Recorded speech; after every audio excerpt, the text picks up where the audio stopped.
আলহামদুলিল্লাহ, আমরা হজ বিষয়ক 3 সপ্তাহ আলোচনা করেছি। আজকে থেকে কোরবানির আলোচনা শুরু হবে। কোরবান এই শব্দটা মূলত কুরবানি এই শব্দটা মূলত কুরবানুন শব্দ থেকে এসেছে। কি শব্দ? কুরবান। আর এটা কোরআনে রয়েছে। সূরাতুল মাইদার 27 নম্বর আয়াতে হযরত আদম আলাইহিস সালাতু ওয়াস সালাম তার 2 পুত্র হাবিল এবং কাবিলকে আদেশ করেছিলেন, ইয কাররাবা কুরবানান, তোমরা উভয়ে কুরবানি করো। এই কুরবান শব্দের অর্থ হাশিয়াতুল আল্লামাতি সাওয়ি, একটা তাফসীরের কিতাব রয়েছে। এই কিতাবের 2 নম্বর খণ্ডের 109 নম্বর পৃষ্ঠায় ইমাম সাওয়ি রাহিমাহুল্লাহ লিখেছেন, ওয়াল কুরবানু মা ইতাকাররাবু বিহি ইলাল্লাহ, যার মাধ্যমে আল্লাহ তাআলার নৈকট্য অর্জন করা হয়। এই কুরবান শব্দের সমর্থক আর কয়েকটি শব্দ আমরা কোরআন এবং হাদিসে পাই। যেমন নাহার এই শব্দ পাই, আনহার এই শব্দ আমরা পাই। যেমন সূরাতুল কাউসারের 2 নম্বর আয়াতে আল্লাহ বলেন, ফাসাল্লি লিরাব্বিকা ওয়ানহার, হে নবী আপনি আপনার রবের জন্য সালাত আদায় করুন এবং আপনার রবের জন্য আপনি কুরবানি করুন, পশু জবাহ করুন। তাহলে কুরবানের আরেকটা সমর্থক শব্দ কি, সিনোনিমস কি? ওয়ানহার, নাহার এই শব্দটা। আরেকটি শব্দ রয়েছে নুসুক।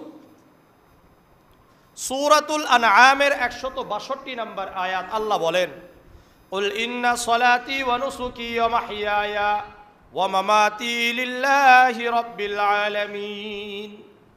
হে নবী আপনি বলেন, কুল ইন্না সলাতি আমার সালাত, ওয়া নুসুকি আমার কুরবানি, এখানে নুসুক অর্থ আমার কুরবানি, ওয়া মাহইয়ায়া আমার জীবন, ওয়া মামাতি আমার মৃত্যু, লিল্লাহি রাব্বিল আলামিন ওই রবের জন্য যিনি সমস্ত জগতের প্রতিপালক। তাহলে আরেকটি কি শব্দ পেয়েছি? নুসুক। কুরবানির এক শব্দ কুরবান, দ্বিতীয় শব্দ ওয়ানহার মানে নাহার, তৃতীয় শব্দ নুসুক। 4 নম্বর মাংসাক। কি শব্দ? মাংসাক ব্যবহার করা হয়েছে।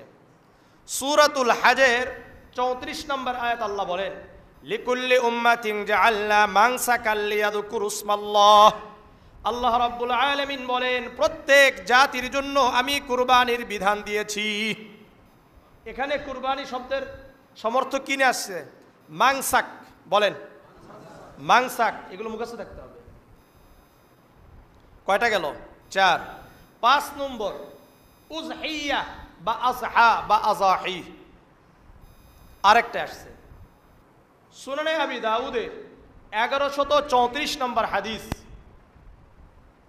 এই হাদিসের মধ্যে যেভাবে আমরা এই শব্দটা পাবো, আজহা এই শব্দ পাবো, এবং আমরা কিভাবে ঈদুল আজহা পেয়েছি এবং ঈদুল ফিতর পেয়েছি, এটাও এই হাদিসে আল্লাহ রাসূল স্পষ্ট করেছেন।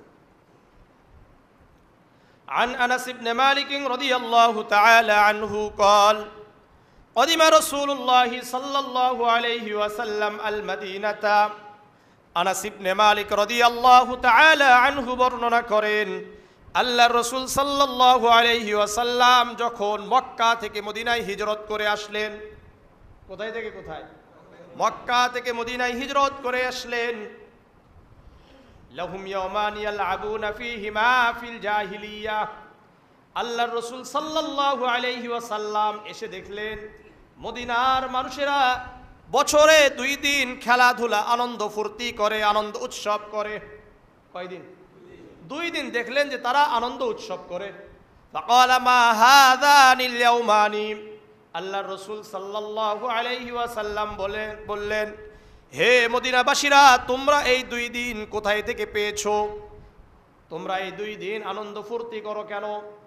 ক্বালু কুন্না নালআবু ফীহিমা ফিল জাহিলিয়া, তারা বললেন, মদিনাবাসীরা বলল, আমরা জাহিলি যুগ, অন্ধকার যুগ থেকে এই 2 দিন আনন্দ ফুর্তি করে থাকি। আল্লাহর রাসূল সাল্লাল্লাহু আলাইহি ওয়াসাল্লাম বললেন, ইন্নাল্লাহা ক্বাদ আবদালাকুম বিহিমা খায়রাম মিনহুমা ইয়াওমাল ফিতরি ওয়া ইয়াওমাল আযহা। এ আমার উম্মত শুনে রাখো, হে মদিনাবাসী শুনে রাখো, আজ থেকে আল্লাহ রাব্বুল আলামিন তোমাদের এই 2 দিনের পরিবর্তে আল্লাহ রাব্বুল আলামিন এই 2 দিন থেকে উত্তম 2 দিন ইয়াউমাল ফিতর অর্থাৎ ঈদুল ফিতর এবং ঈদুল আযহা দান করলেন। এখানে মূল উদ্দেশ্য আমার আযহা শব্দকে আনা। কি শব্দ? আযহা মানে কুরবানির ঈদ, বুঝে আসছে? তাহলে কুরবানি এই জন্য আমরা কয়টা শব্দ পেয়েছি? 5টা। 1 নম্বর কুরবান। 1 নম্বর কি? কুরবান মানে নৈকট্য অর্জন করা, মা ইতাকাররাবু বিহি ইলাল্লাহ, যার মাধ্যমে আল্লাহ তাআলার নৈকট্য অর্জন করা যায়।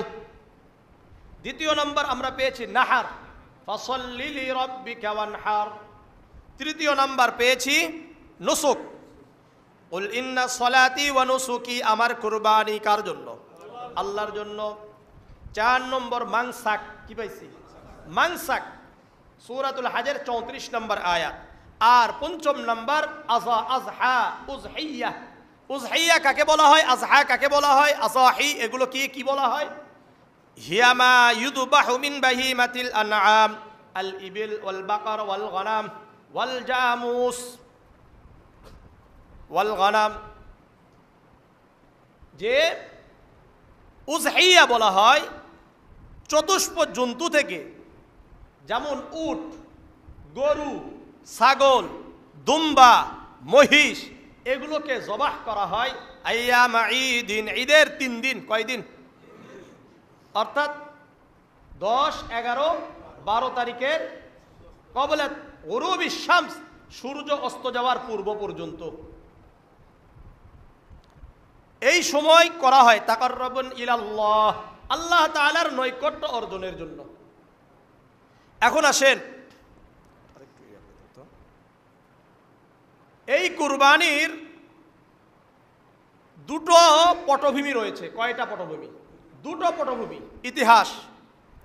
1 নম্বর, আমরা যে পৃথিবীতে যে কুরবানি আসছে, সর্বপ্রথম হযরত আদম আলাইহিস সালাতু ওয়াস সালামের 2 পুত্র, 2 সন্তান হাবিল এবং কাবিল থেকে এটার উৎপত্তি হয়েছে সর্বপ্রথম। সূরাতুল মাইদার 27 এবং 28 নম্বর আয়াত আল্লাহ বলেন, ওয়াতলু আলাইহিম নাবা বানাই আদম বিল হক ইয ক্বাররাবা কুরবানান ফাতুকবিলা মিন আহাদিহিমা ওয়া লাম ইয়াতাকাব্বাল মিনাল আখার। আল্লাহ রাব্বুল আলামিন মুহাম্মদ সাল্লাল্লাহু আলাইহি ওয়াসাল্লামকে বলছেন, হে নবী মুহাম্মদ, আপনি পুরা উম্মতের সামনে, পুরা দেশ বিশ্ববাসীর সামনে আদম আলাইহিস সালাতু ওয়াস সালামের 2 পুত্র হাবিল এবং কাবিলের ঘটনা বর্ণনা করেন, একেবারে যথাযথভাবে আমি আল্লাহ যেমন বর্ণনা করেছি, যতটুকু আছে ততটুকুই। এ ব্যাপারে আমরা এই কোরআনের আয়াত বোঝার আগে তাদের সম্পর্কে হাশিয়াতুল আল্লামাতিস সাওয়ির 2 নম্বর খণ্ডের 109 নম্বর পৃষ্ঠা, সফওয়াতুত তাফাসির আরেকটা কিতাব রয়েছে। এই কিতাবের 1 নম্বর খণ্ডের 439 নম্বর পৃষ্ঠায় কি আলোচনা আসছে? ওয়াতলু আলাইহিম নাবা বানাই আদম বিল হক ইয ক্বাররাবা, আই ক্বাররাবা কুল্লু ওয়াহিদিন কুরবানান। অর্থাৎ আদম আলাইহিস সালাতু ওয়াস সালামের 2 পুত্র প্রত্যেকেই কুরবানি করলো। এরপরে ওয়াল কুরবানু মা ইতাকাররাবু বিহি ইলাল্লাহ, যেটা আমি আগেও বলেছি, কুরবানি অর্থ যার মাধ্যমে আল্লাহ তাআলার নৈকট্য অর্জন করা হয়। আন্নাহু ইযা কানা ফি শারঈ আদম আলাইহিস সালাতু ওয়াস সালাম, আদম আলাইহিস সালাতু ওয়াস সালামের যেই শরীয়ত ছিল, যেই দিন ছিল, এই দিনটা কেমন ছিল? এখানে একটা বিধান ছিল, ইযা কাবুরা আওলাদুহু, যখন তাদের সন্তান বড় হতো, জুওয়িজা যাকারু হাযিহিল বাতন লিউনসা বাতনিন আখর,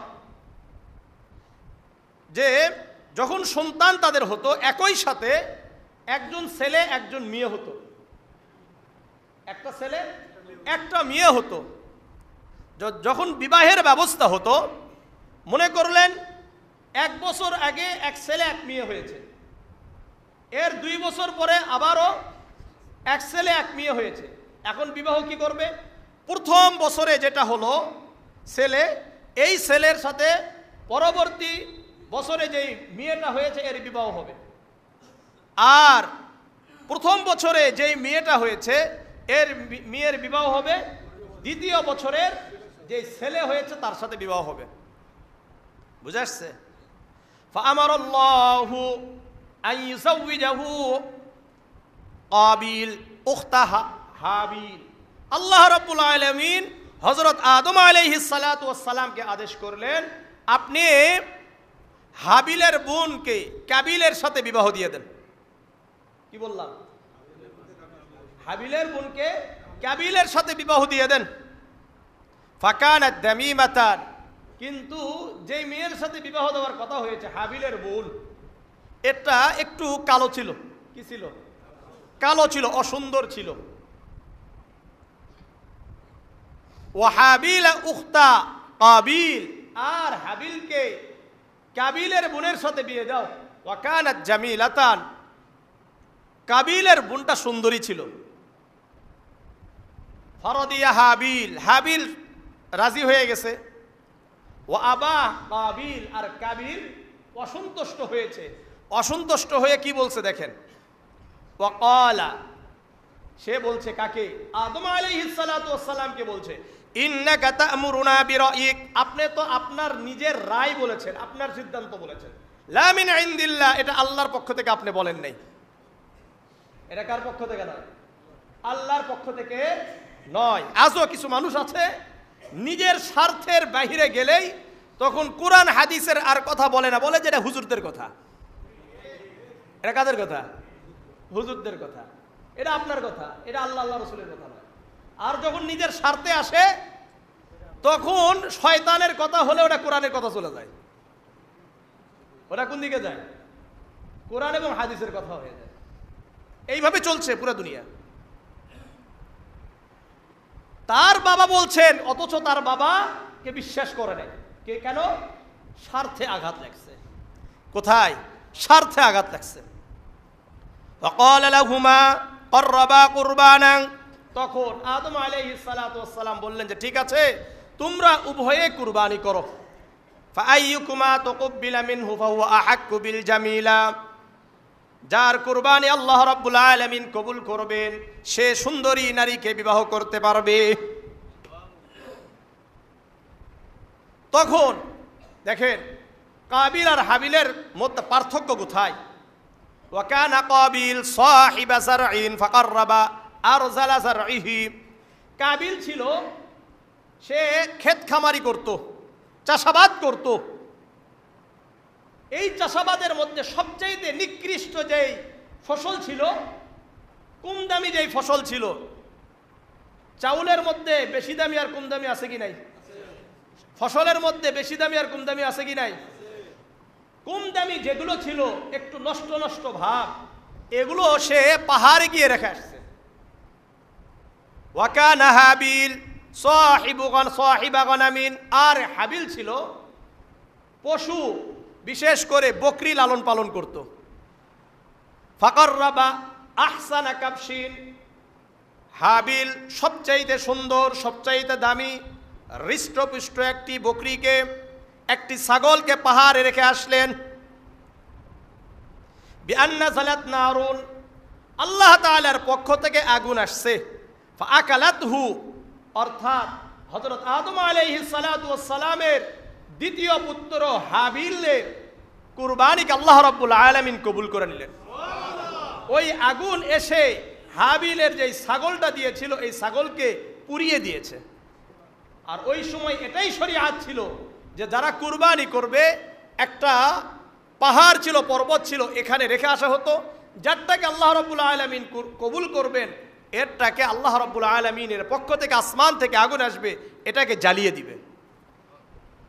ফাজদাদা কাবিল হাসাদান ওয়া সাখতান, হাবিল খুব রাগান্বিত হলো, হিংসা বিদ্বেষে পরিপূর্ণ হয়ে গেল। ওয়া তাআওয়াদাহু বিল কতল, আর ইচ্ছা পোষণ করলো যে আমি তোমাকে কতল করব, হত্যা করব, অর্থাৎ হাবিলকে হত্যা করব। এটাই আল্লাহ রাব্বুল আলামিন কোরআনে বলেছেন সংক্ষিপ্ত আকারে। আল্লাহ রাব্বুল আলামিন বলছেন ওয়াতলু আলাইহিম নাবা আবানাই আদম বিল হক, হে নবী মুহাম্মদ আপনি আদম আলাইহিস সালাতু ওয়াস সালামের দুই পুত্রের ঘটনা বিশ্ববাসীর সামনে আপনি উপস্থাপন করেন, বর্ণনা করেন যথাযথভাবে। ইযা ক্বাররাবা কুরবানান ফাতাকুব্বিলা মিন আহাদিহিমা ওয়া লাম ইতাকাব্বাল মিনাল আখার, উভয়ে কুরবানির জন্য আয়োজন করেছে, কুরবানি করেছে। ফাতাকুব্বিলা মিন আহাদিহিমা, দুইজনের মধ্যে একজনের কুরবানিকে কবুল করেছেন। কার কুরবানি? বলেন, আবার বলেন। কেন কুরবানি কবুল করলেন? তার অন্তর ছিল পবিত্র। তার অন্তর কি ছিল? পুত পবিত্র ছিল। তার ভিতরে কোনো হিংসা বিদ্বেষ মানুষ দেখানো ছিল না। ফাতাকুব্বিলা মিন আহাদিহিমা ওয়া লাম ইতাকাব্বাল মিনাল আখার, একজনেরটা কবুল করলেন, অর্থাৎ হাবিলেরটা কবুল করলেন, কাবিলেরটা কবুল করলেন না। কেন? আল্লাহ বলেন ইন্নামা ইয়াতাকাব্বালুল্লাহু মিনাল মুত্তাকিন, নিশ্চয় আল্লাহ রাব্বুল আলামিন মুত্তাকিনদের কুরবানিকে কবুল করেন। যারা মুত্তাকি, যাদের ভিতরে আল্লাহ ছাড়া অন্য কিছু নাই, মানুষকে দেখানো নয়, অন্য কোনো উদ্দেশ্য থাকে না, শুধুমাত্র তাদেরটাই আল্লাহ কবুল করেন। তাদেরটাই কি করেন? আল্লাহ কবুল করেন। এখন ইন্নামা ইয়াতাকাব্বালুল্লাহু মিনাল মুত্তাকিন, এরপরে সে চিন্তা করলো না এর কারণে আমার চাহিদা পূরণ হয় নাই। লাইম বাসাত্তা ইলাইয়া ইয়াদাকা লিতাকতুলানি মা আনা বিবাসিতি ইয়াদিয়া ইলাইকা লিয়াকতুলাক, সে বলল, অর্থাৎ কাবিল তার হাতকে প্রসারিত করলো। লাইম বাসাত্তা ইলাইয়া ইয়াদাকা লিতাকতুলানি মা আনা বিবাসিতি ইয়াদিয়া ইলাইকা লিয়াকতুলাক, অর্থাৎ ক্বালা লাকতুলান্নাক, কাবিল বলছে আমি তোমাকে হত্যা করব, আমি তোমাকে হত্যা করব। সে তার হাতকে প্রসারিত করলো, কিন্তু হাবিল বলেছে যে না, আমি তো আল্লাহকে ভয় করি। কাকে? আল্লাহকে ভয় করি। লাইন বাসাত্তা ইলাইয়া ইয়াদাকা লিতাকতুলানি, তুমি যদি আমার দিকে হাতকে প্রসারিত করো হত্যা করার জন্য, আমি তো হাতকে প্রসারিত করব না। মা আনা বিবাসিতি ইয়াদিয়া ইলাইকা লিয়াকতুলাক ইন্নী আখাফুল্লাহ রাব্বুল আলামিন, কেননা আমি তো আল্লাহকে ভয় করি। কাকে ভয় করেন? আল্লাহকে ভয় করেন।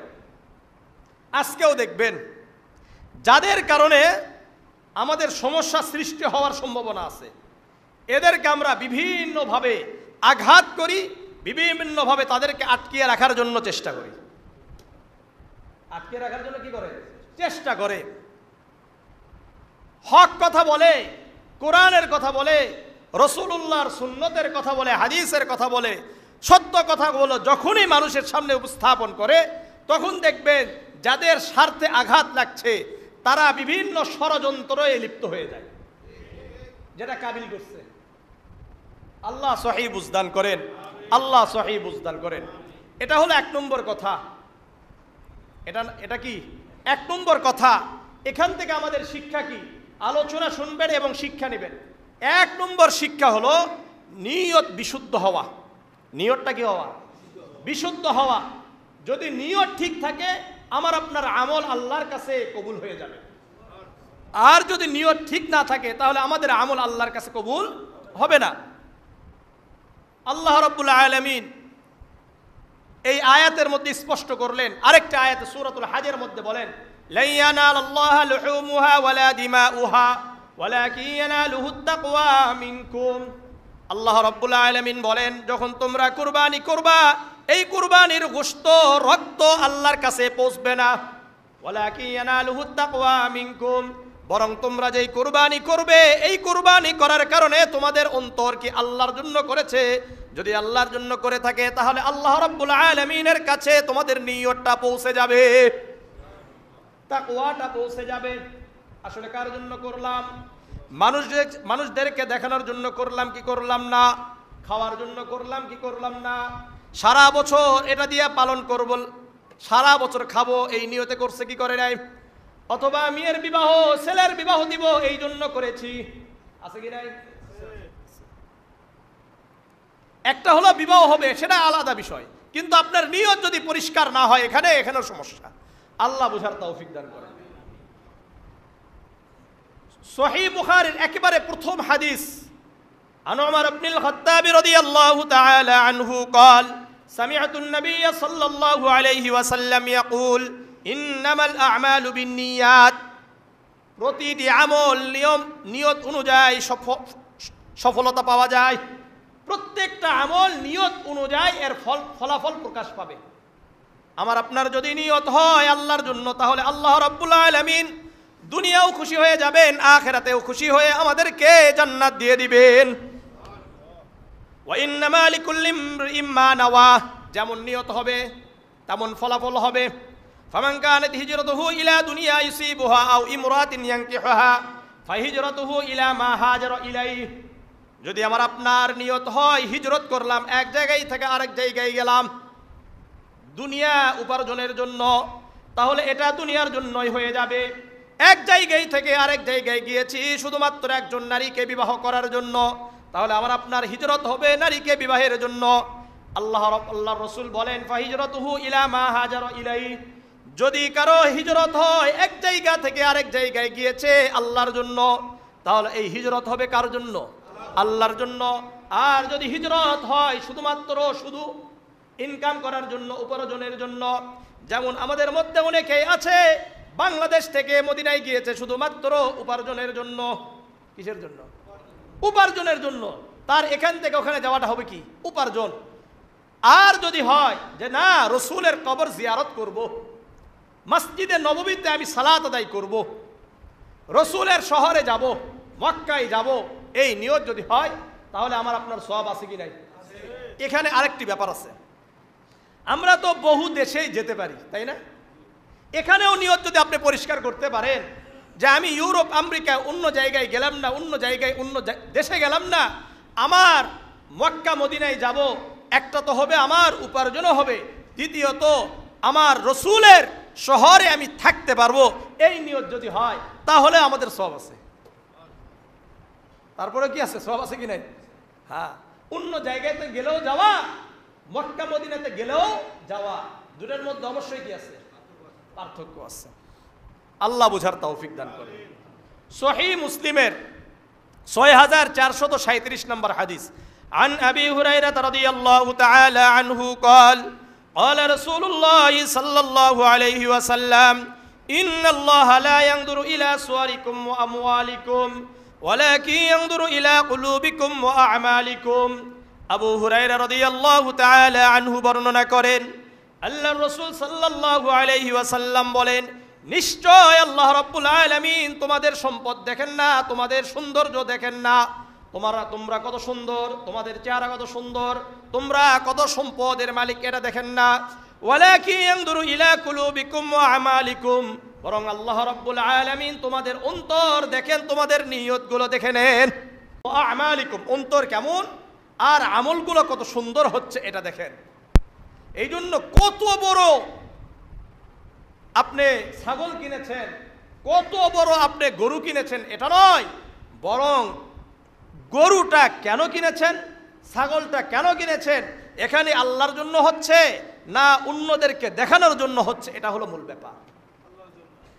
তো সুতরাং আমরা হাবিল এবং কাবিলের এই ঘটনা থেকে যেমন কুরবানির প্রথম ইতিহাস পেলাম, ঠিক তেমনিভাবে এখান থেকে আমরা পেয়ে গেলাম যে পরিশুদ্ধ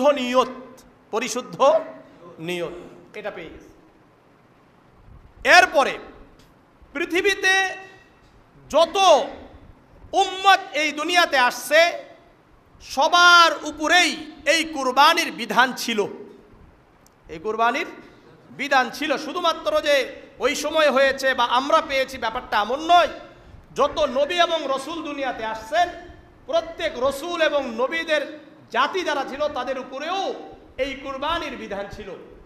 সূরাতুল হাজের 34 নম্বর আয়াত আল্লাহ বলেন, লিকুল্লি উম্মাতিন জাআলনা মানসাকাল লিয়াযকুরু ইসমাল্লাহি আলা মা রাযাকাহুম মিন বাহিমাতিল আনআম আল্লাহ বলেন লিকুল্লি উম্মাতিন, প্রত্যেক জাতির জন্য জাআলনা মানসাকাল লিয়াযকুরুসমাল্লাহ, আমি আল্লাহ কুরবানির বিধান দিয়েছি। কেন দিলাম? লিয়াযকুরুসমাল্লাহ আলা মা রাযাকাহুম মিন বাহিমাতিল আনআম, আমি আল্লাহ তাদেরকে যে চতুষ্পদ জন্তু থেকে রিজিক দান করেছি, এরা যখন এগুলোকে কুরবানি করবে, জবাহ করবে, আল্লাহ তাআলার যেন নাম উচ্চারিত হয়ে যায়। তারা যেন কার নাম উচ্চারণ করে? আল্লাহর নাম, আল্লাহর মহত্ব বর্ণনা করেন, বিসমিল্লাহি আল্লাহু আকবার বলে জবাহ করে। তাহলে এই আয়াত থেকে আমরা বুঝলাম যে প্রত্যেক জাতির উপরেই এই কুরবানির বিধান ছিল। এখান থেকে একটি শিক্ষণীয় বিষয় হলো, সর্বদা কার নাম উচ্চারিত হবে? আল্লাহর নাম উচ্চারিত হবে। সর্বদা আল্লাহর মহত্বের বর্ণনা হবে, আল্লাহ তাআলার বরত্বের কথা সর্বদাই সর্বজায়গায় বলতে হবে। আমাদের পর্যন্ত যে কুরবানির বিধান এসেছে, এটাই হলো দ্বিতীয় পটভূমি থেকে ইতিহাসের কুরবানির যে ইতিহাস, এটার যে দ্বিতীয় পটভূমি পৃথিবীর অবলোকন করেছে, দেখেছে, এখান থেকেই আমরা পেয়েছি। আসেন সূরাতুস সাফফাত, এর আগে সূরাতুস সাফফাতের 100 নম্বর আয়াত থেকে 108 নম্বর আয়াত পর্যন্ত আলোচনার আগে হযরত ইব্রাহিম আলাইহিস সালাতু ওয়াস সালাম সহ পৃথিবীতে যত নবী এবং রাসূল এসেছেন, প্রত্যেককে আল্লাহ রাব্বুল আলামিন বিভিন্নভাবে পরীক্ষা করেছেন। কিন্তু হযরত ইব্রাহিম আলাইহিস সালাতু ওয়াস সালামের পরীক্ষাটা একটু বেশি ছিল। এই কারণে আল্লাহ রাব্বুল আলামিন ইব্রাহিম আলাইহিস সালাতু ওয়াস সালামের বহু বিধান, ইব্রাহিম আলাইহিস সালাতু ওয়াস সালামের স্মৃতিকে পুরা পৃথিবীতে সমুন্নত রাখার জন্য আল্লাহ রাব্বুল আলামিন কিছু যেহেতু ইব্রাহিম আলাইহিস সালাতু ওয়াস সালাম বেশি পরীক্ষার সম্মুখীন হয়েছেন, বেশি পরীক্ষা দিয়েছেন, এই কারণে আল্লাহ রাব্বুল আলামিন কিয়ামত পর্যন্ত তার নামকে বেশি উচ্চারিত করাবেন। সূরাতুল বাকারার 124 নম্বর আয়াত আল্লাহ বলেন, ওয়াইদ ইবতালা ইব্রাহিম রাব্বুহু বিকালিমাতিন ফাআতাম্মাহুন্না, যখন ইব্রাহিম আলাইহিস সালাতু ওয়াস সালাম, ওয়াইদ ইবতালা ইব্রাহিম রাব্বুহু, তার রব আল্লাহ তাকে বিভিন্নভাবে পরীক্ষা করেছেন, ফাআতাম্মাহুন্না, আর ইব্রাহিম আলাইহিস সালাতু ওয়াস সালাম এই পরীক্ষাগুলোতে সফল হয়েছেন। পরীক্ষা করেছেন, উনি সফল হয়েছেন। আল্লাহ রাব্বুল আলামিন বলেন, হে ইব্রাহিম, ভালো করে শোনো, তুমি যেহেতু অনেক পরীক্ষা দিয়েছো আর পরীক্ষাগুলোতেও সফল হয়েছো, ইন্নী জাইলুকা লিন্নাসি ইমামা, পুরা বিশ্ববাসীর জন্য আমি তোমাকে নেতা বানিয়ে দিলাম। কি বানাইছে? নেতা বানিয়েছেন। এই জন্য পৃথিবীতে যদি আপনার দ্বারা পরীক্ষা নেয়, তাহলে হতাশ হওয়ার কিছু নয়, বরং দেখবেন যারা বেশি পরীক্ষার সম্মুখীন হচ্ছেন, আল্লাহ তাআলা দুনিয়াতেও তাদেরকে বেশি সম্মানিত করছেন। অনেকরে অনেক জায়গায় আটকায় রাখে, এরপরে ছাড়ে দেয়, দেখা যায় যে পুরা ঢাকা শহর কি হয়ে গেছে? জাম লেগে গেছে। কি বুঝলেন বিষয়? আপনি দিলেন হলো জিনার অপবাদ, আপনি দিয়েছেন ব্যভিচারের অপবাদ, আপনি দিলেন চুরির অপবাদ, দেওয়ার পরে আটকায় রাখছেন, আটকায় রাখানোর পরে বিভিন্ন পরে দেখা যায় যে সব কিছু থেকে সে কি হয়ে গেল? পবিত্র হয়ে গেল। এর অর্থ কি দাঁড়াইল? আল্লাহ তাআলা তার সম্মান ফিরিয়ে দিয়েছে কি দেয় নাই? দিয়েছে। সুতরাং এটা সকল নবীদের একটা সুন্নত, যত বেশি পরীক্ষা দিবেন তত বেশি সম্মানিত হবেন। আল্লাহ বুঝার তৌফিক দান করেন। ইব্রাহিম আলাইহিস সালাতু ওয়াস সালাম সম্পর্কে কি বলছেন দেখেন, ইন্নী জাইলুকা লিন্নাসি ইমামা, আমি আপনাকে পুরা দুনিয়ার জন্য নেতা বানিয়ে দিয়েছি। কেন? আপনি বেশি পরীক্ষা দিয়েছেন, আর এই পরীক্ষাতে আপনি সফল হয়েছেন। আপনি কি হয়েছেন? সফল হয়েছেন। ইব্রাহিম আলাইহিস সালাতু ওয়াস সালামের পরীক্ষার মধ্যে সবচাইতে যেটা জটিল পরীক্ষা ছিল, কঠিন পরীক্ষা ছিল, এই পরীক্ষার নাম হলো কুরবানির পরীক্ষা। কিসের পরীক্ষা? কুরবানির পরীক্ষা। বৃদ্ধ হয়ে গেছে, 90 বছর পার হয়ে গেছে, আল্লাহর কাছে দোয়া করছে। সূরাতুস সাফফাতের 100 নম্বর আয়াত আল্লাহ বলেন, রব্বি হাবলি মিনাস সালিহিন, হে আমার রব, আপনি আমাকে একজন নেককার সন্তান দান করেন। কি বলছে? নেককার সন্তান দান করেন। ফাবাশশারনাহু বিগুলামিন হালিম। এখন আল্লাহ রাব্বুল আলামিন বলেন, আমি ইব্রাহিমের দোয়াকে কবুল করলাম, দোয়াকে কবুল করে তাকে একজন সন্তান দান করলাম। এই সন্তানের নাম হলো ইসমাঈল আলাইহিস সালাতু ওয়াস সালাম। নাম কি? ফাবাশশারনাহু বিগুলামিন হালিম। একজন নেককার সন্তান দান করেছি, একটু বড় হয়েছে। তাফসীরের কিতাবের মধ্যে লেখে যে এই সন্তানের বয়স মোটামুটি ভাবে 13 থেকে 15 বছর বয়স হয়েছে। কত? ফালাম্মা বালাগা মাআহুস সা'য়া, যখন বাবার সাথে চলাফেরা করতে পারে, দৌড়াদৌড়ি করতে পারে, বাবার কাজে সহযোগিতা করতে পারে, এখন স্বপ্ন দেখছে। কি স্বপ্ন? স্বপ্ন দেখছে। ক্বালা ইয়া বুনাইয়া ইন্নী আরা ফিল মানাম আন্নী আযবাহুকা ফানজুর মাযা তারা। হে বৎস, আমি স্বপ্ন দেখলাম আমি তোমাকে স্বপ্নে জবাহ করছি। কি দেখছে? স্বপ্নে জবাহ করছি। এই স্বপ্নটা উনি 3 দিন দেখেছে। কয়দিন? 3 দিন। 8 তারিখের রাত্রিতে দেখেছেন।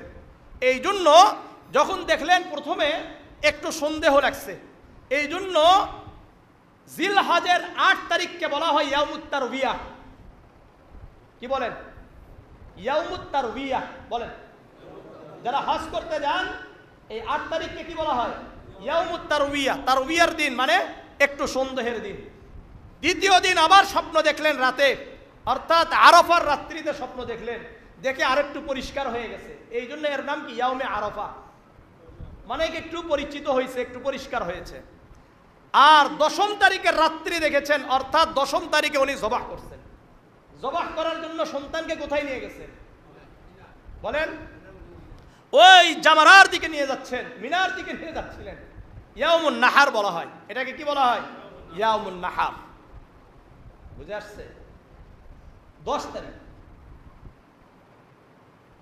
তো যখন সন্তানকে নিয়ে যাচ্ছিলেন, এ সম্পর্কে মুসনাদে আহমদের 2794 নম্বর হাদিস, আন আব্দুল্লাহ ইবনে আব্বাস রাদিয়াল্লাহু তাআলা আনহু قال ইন্না জিবরিল আলাইহিস সালাতু ওয়াস সালাম আতা বিইব্রাহিম আলাইহিস সালাতু ওয়াস সালাম ইলা জামরাতিল আকাবা।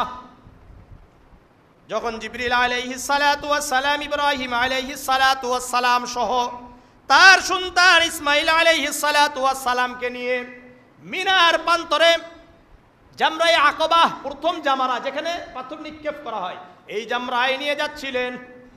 ফাআরাযা লাহু শাইতান, শয়তান উপস্থিত।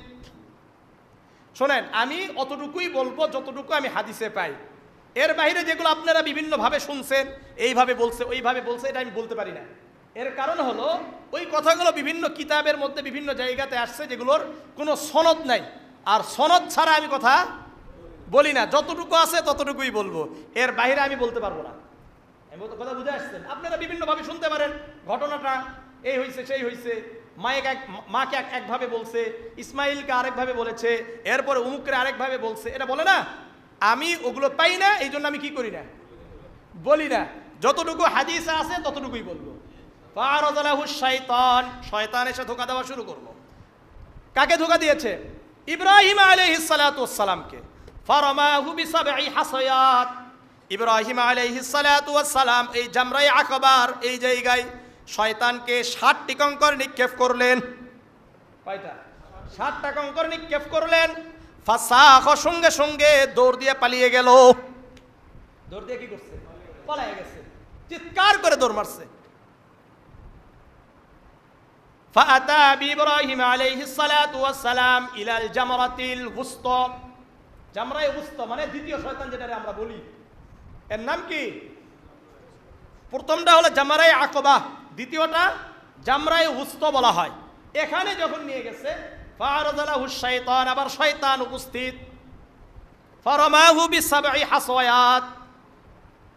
হযরত ইব্রাহিম আলাইহিস সালাতু ওয়াস সালাম আবারও 60টি কঙ্কর নিক্ষেপ করলো। কয়টা? 60টি কঙ্কর নিক্ষেপ করলেন। ফাসাখ, শয়তান দূর হয়ে গেল। ফাআতা বিইব্রাহিম আলাইহিস সালাতু ওয়াস সালাম ইলাল জামরাতিল কুসওয়া।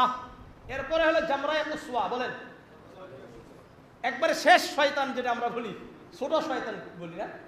আপনারা যেভাবে বুঝেন বুঝেন, সমস্যা নাই। হাদিস যেভাবে আছে আমি সেটা বলছি। জামরায়ে কুসওয়া এখানে নিয়ে গেছে। ফাআরাদা লাহু শাইতান, শয়তান আবার উপস্থিত এসে ধোঁকা দেওয়া শুরু করছে। কি ধোঁকা দিয়েছে, কিভাবে কি বলছে, এগুলো আমরা বিভিন্নভাবে শুনছি। হাদিসে যেহেতু নাই এই জন্য আমি আর বলি না, কারণ পরবর্তীতে দেখা যাচ্ছে কিয়ামতের ময়দানে আল্লাহ জিজ্ঞাসা করতে পারে, রসুল জিজ্ঞাসা করতে পারে, এইভাবে বলি নাই, আমার সাহাবীরা বললো না, তুমি পাইলা কোথায় থেকে?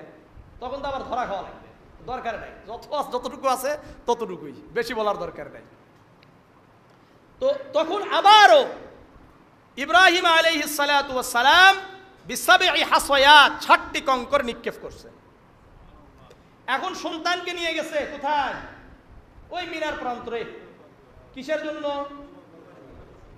এখন জবাহ করবে। কোন দিন? ইয়াউমুন নাহার, 10 তারিখ জিলহজের কত তারিখ? 10 তারিখ। ফালাম্মা আরাদা আন ইয়াযবাহা ইবনাহু ইসমাঈল আলাইহিস সালাতু ওয়াস সালাম, এখন ইব্রাহিম আলাইহিস সালাতু ওয়াস সালাম সন্তানকে নিয়ে গিয়ে বলতেছে, ইচ্ছা পোষণ করছেন জবাহ করবে, তখনই ওই আয়াতগুলো বলছেন, ক্বালা ইন্নী আরা ফিল মানামি আন্নী আযবাহুকা ফানজুর মাযা তারা। হে আমার বৎস ইসমাঈল, আমি তো স্বপ্ন দেখেছি। এর আগে বলেন নাই, ওখানে নিয়ে যাওয়ার পরে বলতেছেন, আমি তো স্বপ্ন দেখেছি তোমাকে জবাহ করছি। ফানজুর মাযা তারা, তোমার কি পরামর্শ, তুমি কি বলো এই ব্যাপারে? ক্বালা ইয়া আবাতি ফাআল মা তু'মার। ইসমাঈল আলাইহিস সালাতু ওয়াস সালাম বললেন, হে আমার বাবা, আপনাকে আল্লাহ রাব্বুল আলামিন যেভাবে আদেশ করেছেন আপনি পালন করেন। কি করবেন? আপনাকে যা বলা হয়েছে তাই আপনি পালন করবেন, কারণ আপনি যে নবী, আর রুইয়াল আম্বিয়া হাক্কুন, আম্বিয়া আলাইহিস সালাতু ওয়াস সালামের স্বপ্নটাও ওয়াহী। আর যেহেতু আপনি আমাকে লালন পালন করেছেন, আমি আপনাকে চিনি, আপনি আল্লাহ তাআলার আদেশ ছাড়া কোনো কাজ করতে পারেন না। সুতরাং আপনি আপনার রবের ইচ্ছা পূরণ করেন, আপনার রবকে খুশি করেন, কারণ মুমিন তো আল্লাযীনা আমানু আশাদ্দু হুব্বাল লিল্লাহ, যারা ঈমানদার তাদের অন্তরে সর্বোচ্চ ভালোবাসা হবে কার? আল্লাহর হবে, এরপরে রাসূলের। এই জন্য আমাদের ভিতরেও আল্লাহ এবং আল্লাহর রাসূলের ভালোবাসা পুরা দুনিয়ার উপর প্রাধান্যতা লাভ করতে হবে।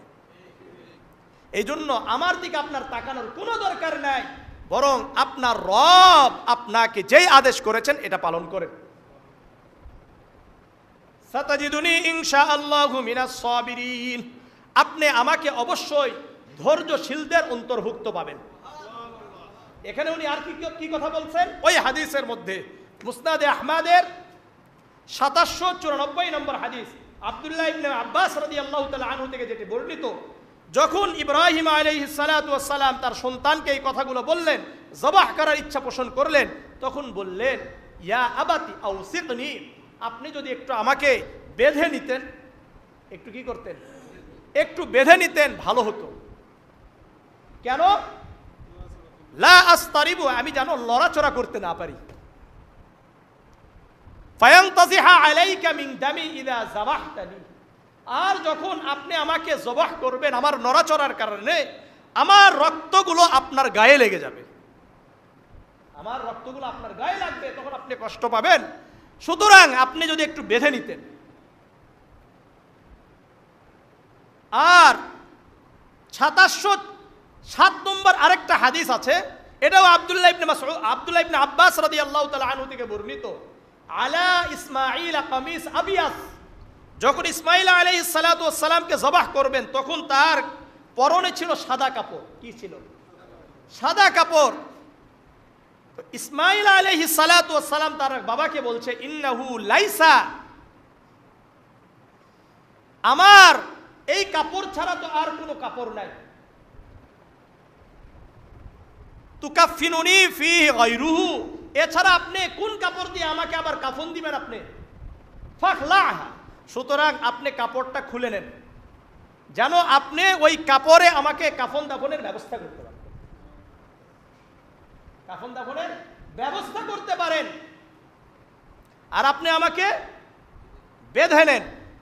ইব্রাহিম আলাইহিস সালাতু ওয়াস সালাম, ইসমাঈল আলাইহিস সালাতু ওয়াস সালাম উভয়ে শর্তহীন, স্বার্থ ছাড়া শর্তহীন দ্বিধাদ্বন্দ্ব সব কিছুকে ছেড়ে ফালাম্মা আসলামা, উভয়ে আল্লাহ তাআলা যেমন করে আদেশ করেছেন ওই আদেশের উপর তারা একেবারে নিজেদেরকে উৎসর্গ করে দিলেন। একেবারে আল্লাহ যেমন করে বলেছেন ওই কথাগুলোর উপরে যেভাবে বলেছেন, কোনো শর্ত নাই, কোনো কিছু নাই, নিজেদেরকে উৎসর্গ করে দিলেন। ওয়াতাল্লাহু লিল জাবিন, ইব্রাহিম আলাইহিস সালাতু ওয়াস সালামকে তার সন্তান বলেছিলেন, হে আমার বাবা, আপনি আমাকে একটু উপর করে শোয়াবেন। কি করে শোয়াবেন? জানো কেন? আপনি যদি আমার চেহারাটা দেখেন তাহলে আমার উপরে আপনার মায়া আসবে, ভালোবাসা আসবে।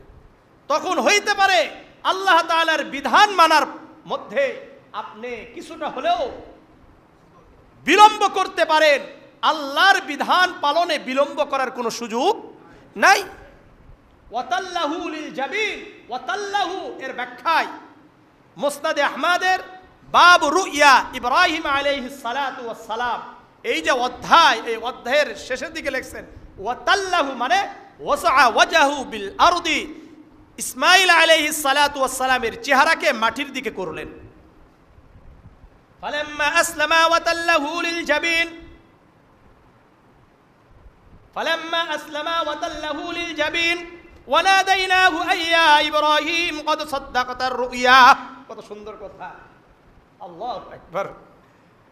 যখন সব কিছু রেডি, ফালাম্মা আকাদা শাফরাতা ফাআরাদা আন ইয়াসবাহু, ইব্রাহিম আলাইহিস সালাতু ওয়াস সালাম চার চাকু নিলেন, এখন জবাহ করবে তার সন্তান ইসমাঈল আলাইহিস সালাতু ওয়াস সালামকে।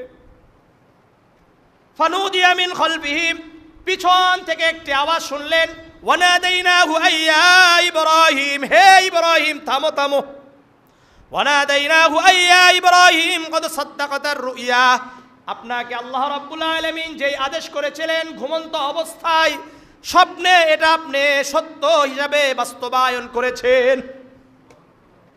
কদ সাদ্দাকাতার রুইয়া ইন্না কাযালিকা নাজজিল মুহসিনিন, আমি আল্লাহ এইভাবেই মুহসিনিন যারা হবে, নেককার সৎপরায়ণ হবে, আমি আল্লাহ তাদেরকে পুরস্কার দিয়ে থাকি। ওয়াফাদাইনাহু বিযিবহিন আযীম, আল্লাহ রাব্বুল আলামিন বলেন ওয়াফাদাইনাহু বিযিবহিন আযীম, ইসমাঈল আলাইহিস সালাতু ওয়াস সালামের পরিবর্তে একটি পশু আল্লাহ রাব্বুল আলামিন দুনিয়াতে প্রেরণ করে দিলেন। ওয়াফাদাইনাহু বিযিবহিন আযীম ইন্না হাযা লাহুয়াল বালাউল মুবিন, ওয়াফাদাইনাহু বিযিবহিন আযীম। আল্লাহ বলেন এটা অনেক বড় একটা পরীক্ষা ছিল, অনেক বড় একটা পরীক্ষা ছিল। আমার খলিল ইব্রাহিম তার এই পরীক্ষায় পাশ করলো, তার এই পরীক্ষায় সে সফল হয়েছে। আমি তো যারা আমার পরীক্ষায় সফল হয়ে যায় আমি তাদেরকে পুরা দুনিয়াবাসীর জন্য কিয়ামত পর্যন্তের জন্য আমি আল্লাহ রাব্বুল আলামিন তাদের নামকে সমুন্নত রেখে দিই। ওয়া তারাকনা আলাইহি ফিল আখিরিন, আল্লাহ রাব্বুল আলামিন বলেন আমি তাদের এই বিধানটাকে, আমি তাদের এই কাজকে পরবর্তীদের জন্য রেখে দিলাম। এখান থেকে এই আয়াত সূরাতুস সাফফাতের 108 নম্বর আয়াতে এটা বোঝা যায় যে আল্লাহ রাব্বুল আলামিন ইব্রাহিম আলাইহিস সালাতু ওয়াস সালাম আর ইসমাঈল আলাইহিস সালাতু ওয়াস সালামের এই ঘটনা আল্লাহর কাছে এতটাই বেশি খুশি হয়েছেন তাদের এই ঘটনার কারণে, তাদের এই আত্মত্যাগে আল্লাহ এতটাই বেশি খুশি হয়েছেন কিয়ামত পর্যন্তের জন্য প্রতি বছর আমাদের এই ইব্রাহিম আলাইহিস সালাতু ওয়াস সালাম, ইসমাঈল আলাইহিস সালাতু ওয়াস সালামকে স্মরণ করতে আমরা বাধ্য। আমরা কি বাধ্য কি বাধ্য না বলেন? যারা হজে যাচ্ছেন, বিভিন্ন জায়গায় যাচ্ছেন, আরাফার ময়দানে যাচ্ছেন, মিনায় যাচ্ছেন, জামারাতে যাচ্ছেন, সাফা মারওয়া সাই করছেন, সব জায়গায় মাকাম ইব্রাহিমের পিছনে নামাজ পড়েন, সব জায়গায় কাদের স্মৃতিচারণ? সেই ইব্রাহিম আলাইহিস সালাতু ওয়াস সালাম, ইসমাঈল আলাইহিস সালাতু ওয়াস সালাম। কেন? এরা অধিক পরিমাণে পরীক্ষা দিয়েছেন, আর এই পরীক্ষায় সফল হওয়ার কারণে কিয়ামত পর্যন্তের জন্য তাদের নামকে আল্লাহ রাব্বুল আলামিন সমুন্নত করে রেখেছেন। এই জন্য পরীক্ষা দেওয়া এটা কি নয়, খারাপ নয়।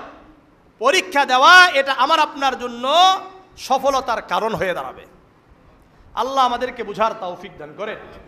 আসেন আরেকটি হাদিস থেকে আমরা আরো বুঝে নিই এটা, যে আসলেই কি ইব্রাহিম আলাইহিস সালাতু ওয়াস সালামের এই সুন্নত কি আসলে আমরা বর্তমান যে কুরবানি করছি এটা কি আসলেই ইব্রাহিম আলাইহিস সালাতু ওয়াস সালামের সুন্নত? সুনানে ইবনে মাজার 3127 নম্বর হাদিস। عن زيد بن أرقم رضي الله تعالى عنه قال قال أصحاب رسول الله صلى الله عليه وسلم يا رسول الله ما هذه الأصاحيب। যায়েদ ইবনে আরকাম রাদিয়াল্লাহু তাআলা আনহু বর্ণনা করেন, আল্লাহর রাসূলের সাহাবারা বললেন, হে আল্লাহর রাসূল, মা হাযিহিল আযাহি, এই যে আমরা কুরবানি করি প্রতি বছরে, এই কুরবানি কোথায় থেকে আসলো, এই কুরবানি কি? আল্লাহর রাসূল বললেন, সুন্নাতু আবিকুম ইব্রাহিম আলাইহিস সালাতু ওয়াস সালাম, তোমাদের পিতা ইব্রাহিম আলাইহিস সালাতু ওয়াস সালামের সুন্নত। ক্বালু ফামা লানা ফিহা ইয়া রাসূলুল্লাহ, এখন সাহাবারা বললেন, ইয়া রাসূলুল্লাহ, ইয়া হাবিবাল্লাহ, আমরা প্রতি বছরে কুরবানি করব, এর দ্বারা আমাদের লাভ কি? আমরা যে প্রতি বছর কুরবানি করব, লাভটা কি? কোন একটা লাভ তো বলবেন। আল্লাহর রাসূল সাল্লাল্লাহু আলাইহি ওয়াসাল্লাম বললেন, বিকুল্লি শারাতিন হাসানাতুন, তোমরা যেই পশু কুরবানি করবা, জবাহ করবা, এই পশুতে যেই পরিমাণ পশম থাকবে, প্রতিটি পশমের বিনিময়ে আল্লাহ রাব্বুল আলামিন নেকি দান করবেন। এখন ক্বালু ফাসসুফু ইয়া রাসূলুল্লাহ, আল্লাহর রাসূলের সাহাবারা বললেন, ইয়া রাসূলুল্লাহ, হে আল্লাহর রাসূল, ভেড়াতে তো অনেক পশম রয়েছে, ভেড়ায় কি আছে, পশম বেশি না কম? বেশি। তাহলে ভেড়ার পশমের বিনিময়ে, প্রত্যেকটি পশমের বিনিময়ে কি আল্লাহ নেকি দান করবেন? আল্লাহর রাসূল বললেন, বিকুল্লি শারাতিন মিনাস সুফি হাসানাতুন, ভেড়ার পশমের প্রতিটি পশমের বিনিময়ে আল্লাহ রাব্বুল আলামিন একটি করে নেকি দান করবেন। সুতরাং আমি আপনি যে এই কুরবানিটা মূলত ইব্রাহিম আলাইহিস সালাতু ওয়াস সালাম, ইসমাইল আলাইহিস সালাতু ওয়াস সালামের আত্মত্যাগের কুরবানি, এটা আমরা এই হাদিস থেকেও পাই। এই হাদিস থেকেও কি আমাদের কাছে স্পষ্ট হয়ে যায়। কথাটা বুঝছেন? আল্লাহ বুঝার তৌফিক দান করেন, আল্লাহ বুঝার তৌফিক দান করেন। এটার গুরুত্ব কি?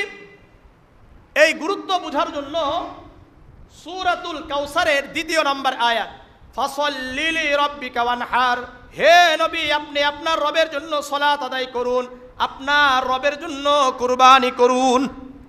সুতরাং এই আয়াত থেকে এবং রাসূলের কিছু হাদিস রয়েছে, সুনানে ইবনে মাজার 3123 নম্বর হাদিস।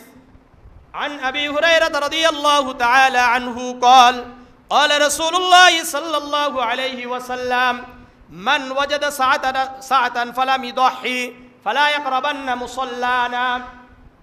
আবু হুরায়রা রাদিয়াল্লাহু তাআলা আনহু বর্ণনা করেন, আল্লাহর রাসূল সাল্লাল্লাহু আলাইহি ওয়াসাল্লাম বলেন, যে ব্যক্তি কুরবানি দেওয়ার সামর্থ্য রাখে কিন্তু কুরবানি দিল না, ওই ব্যক্তি যেন আমাদের ঈদগাহতে না আসে।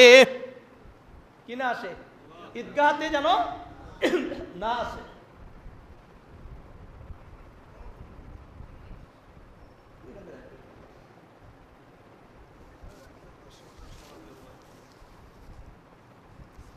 ঈদগাহতে যেন তারা না আসে, যাদের উপরে কুরবানি ওয়াজিব, তারা যেন ঈদগাহতে না আসে, এটা স্পষ্ট করলেন কে? রাসূলুল্লাহ সাল্লাল্লাহু আলাইহি ওয়াসাল্লাম। আরেকটি হাদিস সহিহ মুসলিমের 4939 নম্বর হাদিস, 73 নম্বর হাদিস এটা। عن أنس بن مالك رضي الله تعالى عنه قال قال رسول الله صلى الله عليه وسلم يوم النحر। আনাস ইবনে মালিক রাদিয়াল্লাহু তাআলা আনহু বলেন, আল্লাহর রাসূল সাল্লাল্লাহু আলাইহি ওয়াসাল্লাম কুরবানির দিন বললেন, মান কানা সাবাহা ক্বাবলা সালাতি ফালইউঈদ, যে ব্যক্তি সালাতের আগে, ঈদুল আজহার সালাতের আগে পশু জবাহ করেছো, যে ব্যক্তি ঈদুল আজহার সালাতের পূর্বে পশু জবাহ করেছো, ফালইউঈদ, সে যেন আবারও কুরবানি করে। সুতরাং তার কুরবানি হয় নাই। এই হাদিস আর কোরআনের আয়াত দ্বারা বোঝা যায় কুরবানি আমাদের উপর ওয়াজিব। কুরবানি আমাদের উপর কি? ওয়াজিব। মনে থাকবে, কুরবানি কার কার উপর ওয়াজিব, কিভাবে ওয়াজিব, এগুলো সামনে আমার মাসলা কেন্দ্রিক যে আলোচনা হবে সেখানে আপনারা পেয়ে যাবেন। কয়দিন দিবেন না দিবেন এটা পরবর্তীতে। কুরবানি করলে আমরা তো একটা হাদিস পেয়েছি, প্রতিটি পশমের বিনিময়ে আল্লাহ রাব্বুল আলামিন আমাদেরকে নেকি দান করবেন। জামিআ তিরমিজি 1493 নম্বর হাদিস। عن عائشة رضي الله تعالى عنها قالت قال رسول الله صلى الله عليه وسلم মা আমিলা আদামিয়্যুন মিন আমালিন ইয়াওমান নাহরি আহাব্বা ইলাল্লাহ মিন ইহরাকিদ দাম। আয়েশা রাদিয়াল্লাহু তাআলা আনহা বর্ণনা করেন, আল্লাহর রাসূল সাল্লাল্লাহু আলাইহি ওয়াসাল্লাম বলেন, কুরবানির দিনে আদম আলাইহিস সালাতু ওয়াস সালামের সন্তানেরা যত আমল করে সবচাইতে আল্লাহ রাব্বুল আলামিনের কাছে অধিক প্রিয় আমল হলো ওই দিনে পশু জবাহ করা। কি করা? পশু জবাহ করা, অর্থাৎ রক্ত প্রবাহিত করা। এরপরে রাসূল সাল্লাল্লাহু আলাইহি ওয়াসাল্লাম বললেন, ওয়া ইন্নাহা লাতাতি ইয়াউমাল কিয়ামাতি বিকুরুনিহা ওয়া আশআরিহা ওয়া আসলাফিহা। তোমরা যেই কুরবানির পশু জবাহ করবা, এই কুরবানির পশু কিয়ামতের ময়দানে ওই পশু তার বিকুরুনিহা, তার শিং, তার পশম আর তার কুরসহ আল্লাহ তাআলার দরবারে উপস্থিত হয়ে যাবে। আমরা যে মনে করলেন গরু জবাহ করি না, এই গরুটা তার শিং, তার পশম আর তার খুর সহ কার কাছে আসবে? আল্লাহর কাছে আসবে। এরপরে রাসূল বলেন, ওয়া ইন্নাদ দামা লাকুম মিনাল্লাহ বিমাকানিন ক্বাবলা আন ইয়াকা মিনাল আরদি ফাতিবু বিহা নাফসান। আল্লাহর রাসূল বললেন, যখন তোমরা কুরবানির দিনে কুরবানির পশু জবাহ করো, এই কুরবানির পশুর রক্ত মাটিতে পড়ার পূর্বে আল্লাহ রাব্বুল আলামিনের কাছে পৌঁছে যায়। রক্ত মাটিতে পড়বে না, এর আগেই আল্লাহ রাব্বুল আলামিন আমার আপনার কুরবানিকে কবুল করে নেবেন। ফাতিবু বিহা নাফসান। সুতরাং তোমরা আনন্দ নিয়ে কুরবানির পশু জবাহ করো। সুতরাং করবো তো ইনশাআল্লাহ? কারা কারা করবো না? হাত উঠান ইনশাআল্লাহ। কি করবেন না? কারা কারা কুরবানি করবো ইনশাআল্লাহ? করবো তো ইনশাআল্লাহ। কুরবানি করার আগে কুরবানির মাসলা কেন্দ্রিক যা আলোচনা আছে এগুলো আমরা জেনে নিব ইনশাআল্লাহ। আল্লাহ রাব্বুল আলামিন আমাদের সবাইকে কুরবানি করার তৌফিক দান করেন। আল্লাহ রাব্বুল আলামিন আমাদেরকে পরিশুদ্ধ নিয়তে কুরবানি করার তৌফিক দান করেন। ইব্রাহিম আলাইহিস সালাতু ওয়াস সালাম, ইসমাইল আলাইহিস সালাতু ওয়াস সালাম থেকে যেই শিক্ষা, হাবিল যেভাবে অন্তরের অন্তঃস্থল থেকে আল্লাহর জন্যই কুরবানি করেছিলেন, সেভাবে একবার মাত্র নিয়ত থাকবে কার জন্য? আল্লাহর জন্য। এইভাবে আমরা কুরবানি করার জন্য চেষ্টা করব ইনশাআল্লাহ। আল্লাহ তাআলা আমাদের সবাইকে কবুল করেন।